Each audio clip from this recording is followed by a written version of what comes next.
Millet Marvels, changing the way world eats by Tenali Double Horse.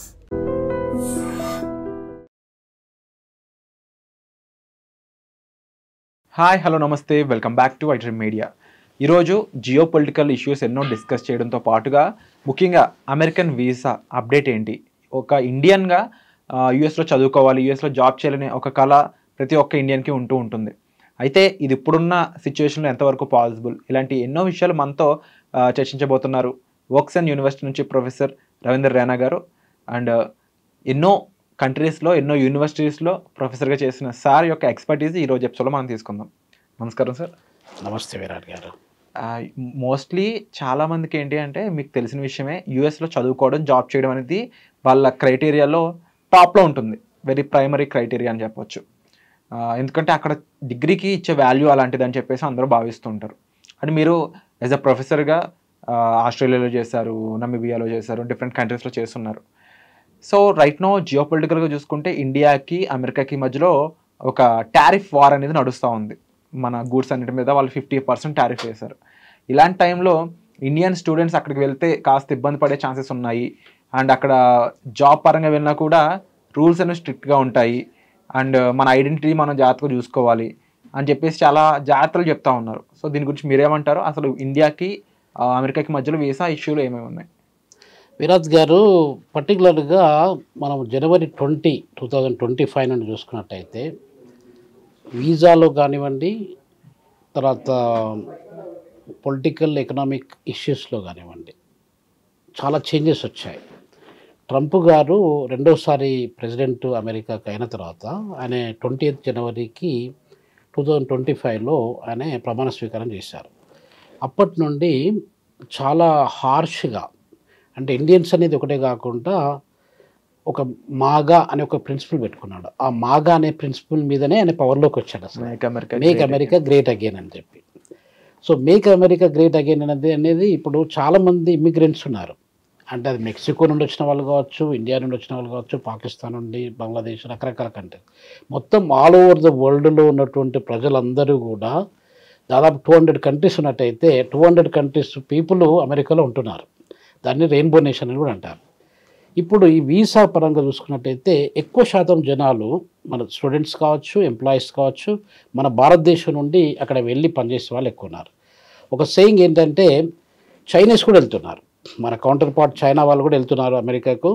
Chinese వాళ్ళు ఎక్కువ శాతము అక్కడ చదువులు పూర్తి చేసుకొని చైనాకు వచ్చి చైనాని డెవలప్ చేస్తున్నారు. భారతీయుల స్టూడెంట్స్ ఏం చేస్తున్నారంటే అక్కడికి వెళ్తున్నారు, అక్కడే చదువు కంప్లీట్ చేసుకుంటున్నారు, అక్కడే ఉండడానికి ప్రయత్నం చేస్తూ ఉన్నారు. అలా వండుకుంటూ అక్కడే ఉద్యోగాలు చేసుకుంటూ అమెరికాని డెవలప్ చేస్తున్నారు. సో అది డిఫరెంట్ జరుగుతుందన్నమాట. ఇప్పుడు మీరు అడిగిన ప్రశ్నకు విరాట్ గారు, ఈ గత 6 to 7 months నుండి మనకి ఎలాంటి చేంజెస్ వచ్చాయి వీసా పరంగా. కొంతమంది lakhs of students every year మన భారతదేశం నుండి అమెరికాలో చదువుకోవడానికి వెళ్తున్నారు. ఎందుకు వెళ్తున్నారు అనేది ఒక క్వశ్చన్. అమెరికా అనేది ప్రపంచంలో అతిపెద్ద ఆర్థిక వ్యవస్థ. అది దేశం పరంగా చూసినట్టయితే, ఏరియా సైజ్ పరంగా చూసుకున్నట్టయితే అది దాదాపు అరౌండ్ 9.8 million square kilometers ఉంది. దాదాపు 3rd largest కంట్రీ కింద వస్తుంది అది నార్త్ అమెరికా. ఎకానమీ పరంగా చూసుకున్నట్టయితే అది 1st largest economy in the old world, around $30 trillion worth of economy. So కాబట్టి గ్రీనర్ ఫ్రాక్చర్స్ కొరకు మన దగ్గర ఉన్నటువంటి విద్యార్థులందరూ ఐఐటీలు, ఐఐఎంలు చదువుకున్న వాళ్ళు కూడా అక్కడికి వెళ్తున్నారు. ఇప్పుడు సుందర్ పిచాయ్ కానీ, సత్యనారాయణలో కానీ అట్లా తీసుకున్నట్టయితే చాలామంది సీఈఓలు, మల్టీనేషనల్ కంపెనీలో పనిచేసే సీఈఓలు కూడా మన దేశం నుండి వెళ్ళి అక్కడ పనిచేసిన వాళ్ళే, చదువుకోవడానికి వెళ్ళారు, అక్కడే ఉండిపోయారు. సో ఇలా ఉండడం వల్ల అమెరికా యొక్క ఆర్థిక వ్యవస్థ అనేది డెవలప్ కావడానికి భారతదేశం అనేది చాలా వరకు సపోర్ట్ చేస్తుంది. అది చాలామంది ఒప్పుకున్నా కూడా అది కనిపించదు వాళ్ళకు. బట్ రియాలిటీ ఏంటంటే అది జరుగుతూ ఉంది. అమెరికా ఆ రకంగా పెద్ద దేశంగా ఎదుగుతుందనంటే ఇండియన్స్ యొక్క కాంట్రిబ్యూషన్ అనేది చాలా వరకు ఉందండి. అంటే అమెరికన్ ప్రెసిడెంట్ ట్రంప్ కూడా తెలివిగా ఇక్కడ స్కిల్ ఉన్న పర్సన్స్ని అండ్ టాలెంట్ ఉన్న పర్సన్స్ని మార్క్స్ పరంగా కూడా అకాడమికల్గా టాప్లో ఉన్న పర్సన్స్ని నా కంట్రీ ఎప్పుడు వెల్కమ్ చేస్తుందని చాలా తెలివిగా చెప్పాడు. అయితే మన వాళ్ళలో నెంబర్ ఎక్కువ కాబట్టి వెళ్ళే వాళ్ళ సంఖ్య, ఇందులో కాస్త లో పర్ఫామ్ చేసేవాళ్ళు, మీడియంగా పర్ఫామ్ చేసేవాళ్ళు అక్కడ ఏదో రకంగా ఉండడానికి ఇష్టపడుతున్నారు. బట్ వాళ్ళ పరిస్థితి ఏంటి? వాళ్ళు జాగ్రత్త పడాలా? అలాంటి వాళ్ళ మీద ఎలాంటి స్ట్రిక్ట్ రూల్స్ అక్కడ ఉన్నాయి? టాప్ పర్సన్స్కి ఆల్రెడీ అక్కడ కన్ఫర్మేషన్ ఇచ్చాడు కాబట్టి మిగిలిన వాళ్ళ పరిస్థితి ఏంటి?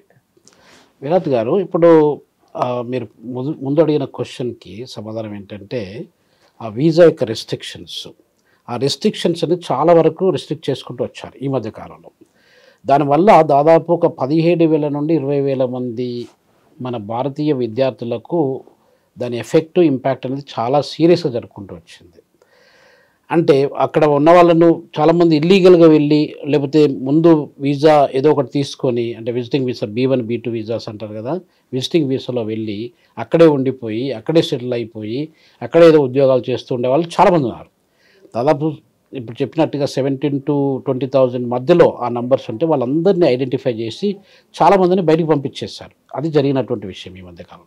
అది కాకుండా ఇప్పుడు కొత్తగా ఒకవేళ వెళ్ళినట్టయితే వాళ్ళ పరిస్థితి కూడా, దాంట్లో ఉన్నటువంటి రెస్ట్రిక్షన్స్, అంటే ఏ రిస్ట్రిక్షన్స్ పెడుతున్నారు ఇప్పుడు వీసాస్ మీద అంటే, ఇప్పుడు మన డ్రాప్ బాక్స్ అనేది ఒకటి ఉంటుండేది, మీకు ఐడియా ఉంటుండొచ్చు.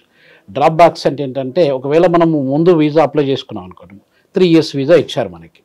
ఆ 3 years వీసా అయిపోయిన తర్వాత మళ్ళీ మనం రెండోసారి రెన్యువల్ చేసుకోవాలన్నప్పుడు మీరు మీ పాస్పోర్ట్, మీ డీటెయిల్స్ అన్నింటినీ ఒక బాక్స్లో పెట్టినట్టయితే ఆటోమేటిక్గా మీకు రెన్యువల్ చేసి ఇస్తారు. అది తీసేశారు ఈ మధ్యకాలంలో. అది తీసేయడం వల్ల చాలామంది ఫేస్ టు ఫేస్ ఇంటర్వ్యూకి వెళ్ళడము, ఆ ఇంటర్వ్యూలో మళ్ళీ ఫీజులు కట్టడం, హయ్యెస్ట్ అమౌంట్ ఆఫ్ ఫీజులు కట్టడము, ఇవన్నీ జరుపుకుంటూ వస్తున్నాయి. ఇలా బర్డన్స్ పెట్టినట్టయితే సీరియస్ పీపుల్ మాత్రమే అక్కడికి వెళ్ళడానికి ఆస్కారం ఉంటుంది, నాన్ సీరియస్ పీపుల్ రెస్ట్రిక్ట్ చేసుకోవడానికి ఆస్కారం ఉంటుంది. సో ఆయన ఉద్దేశం ఏంటి, ట్రంప్ గారి యొక్క ఉద్దేశం ఏంటంటే చాలా వరకు నంబర్స్ని తగ్గించడానికి ప్రయత్నం చేస్తున్నారు. అది జరుగుతూ ఉందన్నమాట. అండ్ ఇప్పుడు టారిఫ్ 50% వరకు ఇండియా మీద వేశారు. అంటే ఒక పక్కన నీతో నేను విభేదిస్తున్నాను బిజినెస్కి సంబంధించి, ఎందుకంటే నా డెసిషన్స్ నువ్వు కొన్ని యాక్సెప్ట్ చేయట్లేదు కాబట్టి. వాటిలో ముఖ్యంగా మేము ఇచ్చే ఈ వ్యవసాయ వస్తువులు కొన్ని మీరు దిగుమతి చేసుకోవాల్సి ఉంటుంది అనేది. అసలు ఇండియా అంటేనే అగ్రికల్చర్కి పెట్టింది పేరు. అలాంటి మనం ఏ అవసరంతో అక్కడ ప్రొడక్ట్స్, మనకు అవసరం లేని ప్రొడక్ట్స్ మనం ఎందుకు ఇంపోర్ట్ చేసుకుంటాం? చాలా బేస్లెస్ రీజన్గా కనిపిస్తుంది ఇది. మరి దీనిపై మీరేమంటారు? విరాజ్ గారు, ఇప్పుడు పర్టికులర్గా గత 2 వారాలు 3 వారాల నుండి జరిగే విషయం ఏంటంటే, ఆగస్టు నుండి ఇంతకుముందు మనము రష్యా నుండి ఆయిల్ దాదాపు 40%, మన మొత్తం కన్జంప్షన్లో 40% of the oil we're buying from only 1 country, Russia నుండి. దాదాపు 2 మిలియన్ బ్యారెళ్ళు per day we're buying from Russia. ఎందుకు బై చేస్తున్నాం అక్కడ? ఇంతకుముందు మనం చాలా దేశాల నుండి బై చేసాం. ఈ మధ్య కాలంలో ఒక 3-4 years నుండి మనం రష్యా నుండి ఎక్కువ బై చేస్తున్నాం. ఎందుకు బై చేస్తున్నాం అంటే విరాట్ గారు, అక్కడ మనకు ఇప్పుడు దాదాపు ఇంటర్నేషనల్ మార్కెట్లో ఆయిల్ యొక్క ప్రైస్, క్రూడ్ ఆయిల్, బ్రెంట్, ఈ ప్రైసెస్ తీసుకున్నట్టయితే ఈ మధ్యన ఈ 2 days నుండి కొంచెం తగ్గిపోయింది. అది దాదాపు $70 లోపల ఉంది. $73-75 ఆ రేంజ్లో ఉంటుండేది. $75 ఉన్నటువంటి బ్యారెల్ పర్ ప్రైస్, అంటే బ్యారెల్ అంటే దాదాపు 148 లీటర్ల ఆయిల్ ఉంటుంది ఒక్కొక్క బ్యారెల్కు. అట్లాంటి ఆయిల్ని మనము రష్యా నుండి $55 కంటే తక్కువ ప్రైస్లో మనం కొనుక్కుంటున్నాం. Number 1 reason. నంబర్ 2 రీజన్ ఏంటంటే, మనము వాళ్లకు డాలర్లలో పే చేయట్లేదు. ఎందుకంటే రష్యన్స్కి డాలర్లలో వాళ్ళకు తీసుకోవట్లేదు, వాళ్ళకి ఇష్టం కూడా లేదు. డాలర్ అంటే డీడాలరైజేషన్కి వాళ్ళు కూడా చాలా రోజుల నుండి ఎక్సర్సైజ్ చేస్తున్నారు. నేను రష్యాలో రూడెన్ యూనివర్సిటీ అని, RUDN యూనివర్సిటీ అని, అక్కడ నేను విజిటింగ్ ప్రొఫెసర్ని. 6-7 months back I was there in Russia, మాస్కోలో. ఆల్మోస్ట్ ఎవ్రీ 6 months 7 months ఒకసారి నేను వెళ్ళేస్తుంటాను. సో రష్యాలో నా స్టూడెంట్స్ కూడా అడుగుతుండే అనమాట, సార్ మా దగ్గర ఒక $20 billion worth of Indian rupees మా దగ్గర ఉన్నాయి, ఎంతకాలం మీ రూపీస్ని మా దగ్గర పెట్టుకోవాలని చెప్పి క్వశ్చన్ అడుగుతుండేది నాన్న. సో పాయింట్ ఏంటంటే విరాట్ గారు, ఇప్పుడు రష్యాకు మనకు ఆ ట్రేడ్ రిలేషన్ అనేది చాలా అమికేబుల్గా ఇప్పుడే కాదు, నెహ్రూజీ కాలం నుండి చూసుకున్నట్టయితే నిన్ననే మనం ఇండిపెండెన్స్ డే చేసుకున్నాం. 79th independence day 15th August చేసుకున్నాం. అప్పటి నుండి ఇప్పటి వరకు దాదాపు 50s నుండి ఇప్పటి వరకు కూడా దాదాపు 79-80 సంవత్సరాల నుండి మన రిలేషన్షిప్ విత్ రష్యా అనేది చాలా స్ట్రాంగ్గా ఉంది. అమెరికా కంటే ఎక్కువ స్థాయిలో మన రిలేషన్షిప్ రష్యాతో స్ట్రాంగ్గా ఉంది. అది డిఫెన్స్ టెక్నాలజీలో కావచ్చు, మన ఇన్నోవేషన్లో కావచ్చు, సైన్స్ టెక్నాలజీ కావచ్చు, స్పేస్ టెక్నాలజీ కావచ్చు, ఏ పరంగా తీసుకున్నా కూడా మనకు అది రిలేషన్ ఉంది. సో కాబట్టి మనము 2 రీజన్స్ వల్ల, ఒకటి ఏంటంటే మనం డాలర్స్ పే చేయలేదు. డాలర్లు పే చేసినట్టయితే మన దగ్గర ఉన్న డాలర్స్ తొందరగా అయిపోతాయి, మన ఫారిన్ కరెన్సీ రిజర్వ్స్ అనేది తొందరగా అయిపోతాయి. తొందరగా అయిపోయినప్పుడు మనం వేరే వాళ్ళ మీద డిపెండ్ కావడానికి ఆస్కారం ఉంటుంది. IMF లోన్స్ మీదనో, వరల్డ్ బ్యాంక్ లోన్స్ మీదనో, ఇంకే రకమైన లోన్స్ మీదనో ఉంటాయి. ఆ పరిస్థితుల్లో మనం చాలా కండిషన్స్ని మనం ఒప్పుకోవాల్సి వస్తుంది. మన రూపీస్ మనం పే చేసినట్టయితే, ఒకవేళ మన రష్యన్స్ మనకి ఏదైనా ఎక్స్పోర్ట్ చేసినప్పుడు మన రూపీస్ను వాళ్ళు పే చేసినట్టయితే అక్కడికి సెటిల్ అయిపోతుంది అకౌంట్. సో ఆ రీజన్స్ వల్ల, ఈ 2 రీజన్స్ వల్ల, అంటే ఒకటి ఏంటంటే $55 కంటే తక్కువ స్థాయిలో మనకు డబ్బులు అది ఒక బ్యారెల్కి అమ్ముతున్నారు, అది రెండోది ఏంటంటే రూపీస్కు, మన ఇండియన్ రూపీస్లో మనం పే చేస్తున్నాం. సో ఇది మనకు ఇండియాకు చాలా లాభదాయకం, రష్యా కంటే ఎక్కువగా ఇండియాకు లాభదాయకం. ఇంకొకటి రష్యాకి ఎలాంటి లాభదాయకం అంటే విరాట్ గారు, రష్యాలో 40% అంత పెద్ద మొత్తంలో మేజర్ అమౌంట్ ఆఫ్ ఆయిల్ను పర్చేజ్ చేసే కస్టమర్ కానీ కంట్రీ కానీ ఎవరు లేరు ఇండియా తప్ప. ఎందుకంటే మనం అంతా largest populated country in the world, 1.45 billion people మన దేశంలో ఉన్నారు. మన దగ్గర ప్రొడ్యూస్ చేసే ఆయిల్ రిసోర్సెస్ 20% కంటే తక్కువ ఉన్నాయి. మనకు 100 లీటర్ల పెట్రోల్ అవసరమైతే మనము దాదాపు 80 లీటర్ల పెట్రోల్ను బయట నుండి కొనుక్కోవాల్సి వస్తుంది. 20 లీటర్ల కంటే తక్కువ స్థాయిలోనే మనం ప్రొడ్యూస్ చేసుకోగలుగుతున్నాం. అస్సాం, దిగ్బాయ్ అట్లాంటి కొన్ని ఆయిల్ వెల్స్ ఉన్నాయి మన దగ్గర, అంతే. సో ఇప్పుడు మనం forever we are dependent on oil resources. అలాంటప్పుడు రష్యాకు విన్ సిచ్యువేషను, ఇండియాకు ఆల్సో విన్ సిచ్యువేషన్. దాన్నే కంపిటేటివ్ అడ్వాంటేజ్ అంటారు మనం ఇంటర్నేషనల్ ఎకనామిక్స్ అండ్ ఫైనాన్స్లో. సో ఆ రకంగా మనము ట్రేడ్ను మనం కంటిన్యూ చేస్తున్నాం. దాంతో దాదాపు ఒక $20 బిలియన్ పైన మనం సేవ్ చేయాల్సి వచ్చింది, అంటే ఆ ట్రేడ్ చేయడం వల్ల రష్యాతోని. అది అమెరికాకు నచ్చట్లేదు. అమెరికాకు నచ్చక మీ అందరం కూడా, అంటే ఇప్పుడు Russia, China, India, south Africa, Brazil, ఈ 5 కంట్రీస్తో పాటు ఇంకొక 5 కంట్రీస్ మొన్న జాయిన్ అయ్యాయి. ఇవన్నీ బ్రిక్స్ కంట్రీస్ అంటారు, Brazil, Russia, India, China, south Africa. ఇవన్నీ ఒక బ్లాక్, ఎకనామిక్ బ్లాక్. వాళ్ళు స్ట్రాంగ్ అయిపోతున్నారు అనమాట. ఆ స్ట్రాంగ్ అయినప్పుడు అమెరికాకు కొంచెం షేక్ అయిపోతుంది. అంటే మేము ప్రపంచంలో అతి ఎక్కువగా ఉన్నటువంటి అతి పెద్ద ఆర్థిక వ్యవస్థ మేము అయినప్పుడు ఈ బ్రిక్స్ ఫార్మేషన్ వచ్చేసి మమ్మల్ని ఎక్కడ తొక్కిపడేస్తుందో, మా యొక్క ఇమేజ్, మా యొక్క డామినెన్స్ ఎక్కడ పడిపోతుందో అన్న భయంతో ట్రంప్ గారు ఇవన్నీ రిస్ట్రిక్షన్స్ పెట్టుకుంటూ వస్తున్నారు. కాకపోతే మన ఇండియాను ఎక్కువ టార్గెట్ చేస్తారు అతను. ఇండియాను 25% టారిఫ్స్ అనేది కూడా చాలా ఎక్కువ టారిఫ్స్. అసలు యాక్చువల్గా 5 to 10 as a professor of economics 5 to 10% tariffs, 15% tariffs అది కామన్గా ఎక్కడైనా ఏ కంట్రీ అయినా ఇంపోజ్ చేస్తుంది. 25% పోయి ఇప్పుడు 50% టారిఫ్ను అంటున్నారు. సో 50% టారిఫ్స్ పెట్టినట్టయితే మన ఆర్థిక వ్యవస్థ మీద కనీసం 2% జీడిపి అనేది దెబ్బపడడానికి ఆస్కారం ఉంటుంది. మనం ఇప్పుడు ఆల్మోస్ట్ ఒక 6.8% జీడిపిలో మన గ్రోత్ రేట్ అలా ఉంది, ఎకనామిక్ గ్రోత్ రేట్. అంటే మనకు 2% ఇండియన్ ఎకనామీ మీద దెబ్బపడ్డట్టయితే చాలా మేజర్ లాస్ అవుతుంది. దాదాపు ఒక 7 lakhs crore rupees we are going to lose with that kind of restrictions. అంటే ఇండియన్ గవర్నమెంట్ దీనికి ఒక నెక్స్ట్ గేమ్ ఆడుతుందని చెప్పేసి కూడా కొంతమంది చెప్తా ఉన్నారు, అంటే సేఫ్గా ఉండడానికి. చైనా అనేది 2nd largest, India is the 4th largest economics పరంగా. రైట్. సో ఇవి 2 కలవడం అనేది చరిత్రలో చాలా కొత్త అధ్యాయం అని చెప్తా ఉన్నారు. అండ్ 5 ఏళ్ల క్రితం ఏదైతే ట్రేడ్స్ అనేవి క్లోజ్ చేస్తారో ప్రాపర్గా తిరిగి ఆ ట్రేడ్స్ అన్ని మళ్ళీ ఓపెన్ చేయడం ఇండియా చైనా మధ్య, ఇది మనకి ఏమైనా బూస్టప్ ఇచ్చే ఛాన్స్ ఉందా ఒకటి? అండ్ మరీ ముఖ్యంగా ఇప్పుడు బ్రిక్స్ కంట్రీస్ ఇలా చేస్తున్న టైంలో ట్రంప్ ఇంకా నెగిటివ్గా చేసే పనులు ఏమేమి ఉంటాయి? విరాజ్ గారు, ఇంకొకటి ఏంటంటే అమెరికా అనేది డెవలప్డ్ కంట్రీగా ఎప్పుడు మారిందంటే 1871 నుండి మారింది. అంటే 1871 నుండి ఇప్పటి వరకు దాదాపు 150-153 సంవత్సరాల పాటు ఒక కంట్రీనే ప్రపంచం మొత్తం మీద ఒక పెద్ద ఆర్థిక వ్యవస్థగా ఉండిపోయింది. ఏంటంటే అమెరికా ఒకటే. దానికంటే ముందు చైనా, ఇండియా 2 దాదాపు 1800 సంవత్సరాల పాటు, మీరు 1st century ADని తీసుకొని 18th century మనకు బ్రిటిషర్స్ మన దేశాన్ని ఆక్రమించే కంటే ముందు పెద్ద ఆర్థిక వ్యవస్థ ప్రపంచంలో ఏంటి అంటే ఇండియా. అది చాలామందికి తెలియదు ఈ విషయం. ఇండియా ఇప్పుడు అమెరికా అనేది మొత్తం ప్రపంచ ఆర్థిక వ్యవస్థలో 30% కాంట్రిబ్యూట్ చేస్తే మనం ఒకప్పుడు 40% మనం కాంట్రిబ్యూట్ చేసేవాళ్ళం.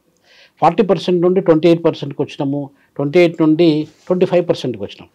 అప్పుడు మనం 25% ప్రపంచ ఆర్థిక వ్యవస్థకు మనం కాంట్రిబ్యూట్ చేస్తున్న సమయంలో చైనా 22%, 23% వాళ్ళు కాంట్రిబ్యూట్. అంటే వాళ్ళు they were the 2nd largest, we're the 1st largest యాక్చువల్గా. సో ఆ పొజిషన్స్ మన ఈ చైనాకు ఇండియాకు ముందు నుండి ఉన్నాయి, 1800 సంవత్సరాల పాటు ఉన్నాయి. అప్పుడు మనము 25% కాంట్రిబ్యూట్ చేస్తున్న సమయంలో అమెరికా అనేది 1.8% మాత్రమే కాంట్రిబ్యూట్ చేస్తుంది ప్రపంచ ఆర్థిక వ్యవస్థ మొత్తం మీద.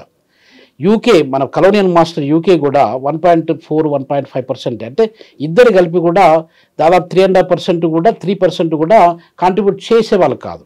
సో ఈ పరిస్థితిని మనం అంతా కంప్లీట్గా చేంజ్ చేశారు వాళ్ళు. ఇండస్ట్రియల్ రెవల్యూషన్ జరగడం ఒకటి, కాలనైజేషన్ ప్రాసెస్ మన దగ్గర స్టార్ట్ కావడం ఒకటి, డిఫరెంట్ రీజన్స్ వల్ల మన పరిస్థితి పోయి ఇప్పుడు మనం 4% కాంట్రిబ్యూట్ చేస్తున్నాం. మీరు అన్నట్టుగా మనం 4th largest economy in the world. మొన్ననే అసలు యాక్చువల్గా 5th లార్జెస్ట్ ఉంటుండేది. జపాన్ పొజిషన్ అనేది అది 5th వచ్చింది, మనం 4th వచ్చేసినాము. మనం ఇంకా 3rd రావడం. జర్మనీకి మనకు పెద్దగా తేడా లేదు. జర్మనీ అనేది $4.5 ట్రిలియన్ ఉంటే మనం $4.2 ట్రిలియన్ మనం ఉన్నాం. వాళ్ళకు మనకు ఒక 300 మిలియన్లు అంతే, 300 బిలియన్లు ఆ రేంజ్లోనే ఉన్నాం మనం. సో కాబట్టి we can kick out Germany in the coming near future. మన ఎస్టిమేషన్ ఏంటంటే 2030 లోపల మనం we will become 3rd largest economy అనేది ఒక ఎస్టిమేషన్ అనమాట, ఒక ఆబ్జెక్టివ్ మనకి. సో ఇది జరుపుకుంటూ వస్తుంది. అంటే ఇప్పుడు మీరు అడిగిన ప్రశ్నకు విరాట్ గారు, ప్రపంచంలో ఉన్న ఆర్థిక వ్యవస్థల్లో మనము we are the dominant economy for very long period of time. ఇప్పుడు వచ్చినట్టు చేంజ్ కాదు. ఈ కలోనియల్ వ్యవస్థ రావడం ఒకటి, ఈ దాదాపు మన బ్రిటిష్ వాళ్ళు 250-300 సంవత్సరాల పాటు మనల్ని రూల్ చేయడం ఒకటి, మన దగ్గర ఉన్న రిసోర్సెస్ని కొల్లగొట్టుకొని అది లండన్కి తీసుకెళ్ళి లండను యూకేని డెవలప్ చేయడము, ఇవి జరిగింది. కాబట్టి మన యొక్క ఆర్థిక వ్యవస్థ రికవర్ కావడానికి దాదాపు 79 సంవత్సరాలు పట్టింది. అంతకంటే ముందు మన ఆర్థిక వ్యవస్థ దాదాపు $78 ట్రిలియన్ల వర్త్ ఆఫ్ గూడ్స్, సర్వీసెస్ కానీ, డబ్బులు కానీ, రిసోర్సెస్ కానీ మన దగ్గర నుండి కొల్లగొట్టుకొని బ్రిటిష్ వాళ్ళు వాళ్ళ దేశాన్ని డెవలప్ చేసుకున్నారు. ఇప్పుడు అంటే అప్పుడు వాళ్ళు ఎస్టిమేటెడ్ ఫిగర్స్, ఇప్పుడు దాదాపు 250 సంవత్సరాల నుండి మన దగ్గర నుండి ఎక్స్ప్లాయిట్ చేసిన రిసోర్సెస్ ఉంటాయి కదా, అది గోల్డ్ కావచ్చు, డైమండ్స్ కావచ్చు, మన దగ్గర ఉన్నటువంటి మినరల్స్ కావచ్చు, వీటన్నింటినీ ఎప్పుడైతే అప్పుడు చాలా సంవత్సరాల కింద వాళ్ళు ఎక్స్ప్లాయిట్ చేశారో దాన్ని మనం ఇప్పుడు ఉన్న ప్రైసెస్లో మనం ఎస్టిమేట్ చేసినట్టయితే $78 ట్రిలియన్. $78 ట్రిలియన్ మొత్తం ప్రపంచ ఆర్థిక వ్యవస్థ విలువ ఇప్పుడు $100 ట్రిలియన్ ఉంది. అంత డబ్బులు మన దగ్గర వాళ్ళు తీసుకెళ్లారనమాట. సో ఈ ఎక్స్ప్లాయిటేషన్ వల్ల మనము వెనక్కి వెళ్ళారనమాట. దాదాపు ఒక 70 సంవత్సరాలని వెనక్కి త్రో చేశారు వాళ్ళు మనల్ని. సో దానివల్ల ఇప్పుడు మనం రికవర్ అవ్వకుంటూ వస్తున్నాం. ఆ రికవరీ అనేది అమెరికాకు కానీ, బ్రిటన్కి కానీ, ఫ్రాన్స్కి కానీ, జర్మనీకి కానీ, ఇతరత్ర G7 కంట్రీస్ కానీ నచ్చట్లేదు. అందుగురించి ఈ రిస్ట్రిక్షన్స్, ఈ యొక్క డామినెన్స్ను క్రియేట్ చేసుకుంటూ ఎక్కడ మనం కంట్రోల్ చేయాలి అనే ఉద్దేశంతో వాళ్ళు రిమోట్ కంట్రోల్ని ఒత్తుకుంటూ మనల్ని కంట్రోల్ చేయడానికి ప్రయత్నం చేస్తున్నారు. మనం ఆ కంట్రోల్కి మనం భయపడాల్సిన అవసరం లేదు. మరి ఇప్పుడున్న ఇలాంటి ఒక క్రూషియల్ టైంలో మోడీ గారు ఏం నిర్ణయం తీసుకోవడానికి స్కోప్ ఉందంటారు?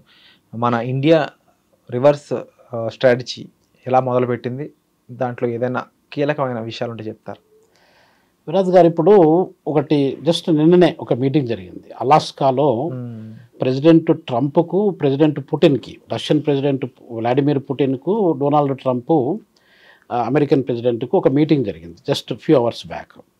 ఆ మీటింగ్లో కీలక అంశం ఏంటంటే, ఇప్పుడు ఉక్రెయిన్కును రష్యాకి, ఈ రెండు దేశాలకు యుద్ధం జరుగుకుంటూ వస్తుంది. ఎప్పటి నుండి స్టార్ట్ అయింది? అది దాదాపు ఫిబ్రవరి 2022 నుండి ఇప్పటి వరకు, అంటే 3.5 years అవుతుంది యుద్ధం జరగబట్టి. హోరాహోరీ చాలా నష్టం జరిగింది. రష్యాకి నష్టం జరిగింది, యుక్రెయిన్కు నష్టం జరిగింది. ఇలా జరుగుతున్నప్పుడు ఆ యుద్ధాన్ని ఆపడానికి అమెరికా అనేది పెద్ద దేశం కాబట్టి, ఆర్థిక పరంగా చూసుకున్నట్టయితే లీడర్షిప్ పెద్దన్న పాత్రను పోషిస్తుంది కాబట్టి, అది అక్కడికి ఆపాల్సిన బాధ్యత అమెరికా మీదనే కాదు, ప్రపంచ దేశాల అన్నిటి మీద ఉంటుంది. మన ఇండియా కూడా రోల్ ప్లే చేస్తూ ఉంది, చేసింది కూడా. సో ఆ రోల్లో భాగంగా వాళ్ళు మీటింగ్ పెట్టుకున్నారు నిన్న 15th August 2025లో పెట్టుకున్నారు. కాకపోతే డిస్కషన్స్ పెద్దగా జరగలేదు. మనం ఏమి ఎక్స్పెక్ట్ చేసాం? ఇప్పుడు మనం ఫస్ట్ మీరు అడిగినారు కదా, 50% టారిఫ్స్ ఇండియా మీద ఇంపోజ్ చేయడం అనేది చాలా డేంజరస్ సిచ్యువేషన్. అది చాలా వాళ్ళకు డిస్ట్రక్షన్ జరుగుతుంది, మనకు కూడా, మన ఎకానమీకి కూడా డిస్ట్రక్షన్ జరుగుతుంది. సో అది it's not at all inevitable kind of ఆ టారిఫ్స్ అనేది మంచి గేమ్ కాదు అది. సో ఇప్పుడు దాన్ని అవాయిడ్ చేయడానికి, అంటే ట్రంప్కు పుటిన్కి ఉన్నటువంటి అగ్రిమెంటు అది మన మీద ఎఫెక్ట్ కావడానికి ఆస్కారం ఉంటుంది. ట్రంప్ ఒక మాట ఏం చెప్పారంటే, అంటే ఆయన ముఖ్య ఉద్దేశం ఏంటి, వార్ను ఆపించాలి, ఉక్రెయిన్కు రష్యాకు మధ్యన వారం.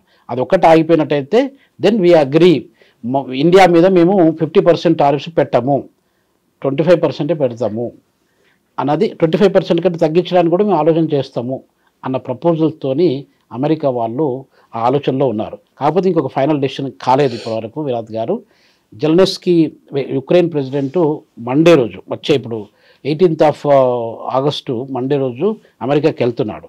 అది ట్రంప్తో డిస్కస్ చేస్తున్నాడు. దాని తర్వాత పుటిన్ కూడా ట్రంప్ను మాస్కోకి ఇన్వైట్ చేశాడు యాక్చువల్ నిన్న. సో కాబట్టి ఇవన్నీ కొంచెం ఆన్గోయింగ్ డెవలప్మెంట్స్. ఒకవేళ ఈ పుటిన్కు ట్రంప్కు మధ్యన ఒక మంచి డీలు ఒప్పందం జరిగినట్టయితే అది మనకు పాజిటివ్గా మనకు జరగడానికి ఆస్కారం ఉంటుంది. అది ఒక విషయం అండి. రెండో విషయం ఏంటంటే విరాట్ గారు, ఇప్పుడు మనం అమెరికాకు మనం భయపడాల్సిన అవసరం లేదు. మనం we are the 4th largest economy, we are the largest democratic country in the world, we are the largest populated country in the world. ఇంత మనకు పవర్ ఉన్నప్పుడు మనము అమెరికా పాపులేషన్ ఎంత అండి, 340 మిలియన్లు, అంటే 34 కోట్ల జనాభా మాత్రమే అమెరికా మొత్తం కలుపుకుంటే. మన దగ్గర 145 కోట్ల జనాభా. సో అట్లాంటప్పుడు మనం దేనికి వాళ్ళకి భయపడాలి చెప్పు? ఏదో రెస్పెక్ట్ ఇచ్చినాము, వాళ్ళతో మనకు అవసరం ఉంటుంది, మనతో వాళ్ళకు అవసరం ఉంటుంది. వాళ్ళ పెద్ద ఎకానమీ కాబట్టి మనం కలిసి పనిచేసినట్టయితే ఇద్దరికీ లాభదాయకంగా ఉంటుంది అనేది రెస్పెక్ట్తో మనం ముందుకు వెళ్తున్నాం. వాళ్ళు ప్రతి ఒక్క దానికి మనల్ని రిస్ట్రిక్ట్ చేసుకుంటూ వచ్చినట్టయితే మనం భయపడాల్సిన అవసరం లేదు. అంటే దీని వెనకాల మొత్తం కారణం ఇండియా ఎదుగుదల వరవలేకపోతున్నాయి మిగిలిన కంట్రీస్ అంతేనా? అబ్సల్యూట్లీ. ఇప్పుడు డెవలపింగ్ కంట్రీస్, డెవలప్డ్ కంట్రీస్ అని 2 కేటగిరీసే ఉన్నాయండి. అవును. అంటే రిచ్ పువర్, ఇంకా మధ్యలో ఇంకేం లేదు అసలు యాక్చువల్గా. సో ఇలాంటి సందర్భంలో పూరోడు రిచ్ అవుతున్న కొద్దీ రిచోడు ఆ యొక్క ఎదుగుదలను ఓరవట్లేదన్నమాట. కంప్లీట్ జెలస్ అనమాట. సో కాబట్టి ముందు ఇండియా డామినెంట్ పవర్గా ఎదిగిపోతుంది, ప్రపంచాన్ని శాసిస్తుంది, ప్రపంచంలో పెద్దన్న పాత్రను ఇండియానే పోషిస్తుంది. అది ఇంతకుముందు కూడా పోషించింది, అదే పోషణ ఇప్పుడు కూడా ముందు రాబోతుంది. కాబట్టి నా రోల్ ఏంటి, నేను ఎక్కడ ఉంటాను, అసలు నా పరిస్థితి ఏంటి అనే ఉద్దేశంతో ఇవన్నీ స్ట్రాటజిక్గా ఇప్పుడు వాళ్ళన్నీ రిస్ట్రిక్ట్ చేసుకుంటూ అన్ని rules, regulations, tariffs, trade wars వీటితోని they are trying to play the game అండి. Wonderful information sir. నిజంగా అంటే అమెరికా ఏ విధంగా ఆలోచిస్తుంది, దానికి ఇండియా రివర్స్ సైకాలజీ ఏంటి, అండ్ ఇప్పుడు తీసుకున్న డెసిషన్స్ వాటి యొక్క కారణం ఏంటి, ఇవన్నీ కూడా మాకు చాలా క్లుప్తంగా వివరించినందుకు thank you so much. My pleasure అండి.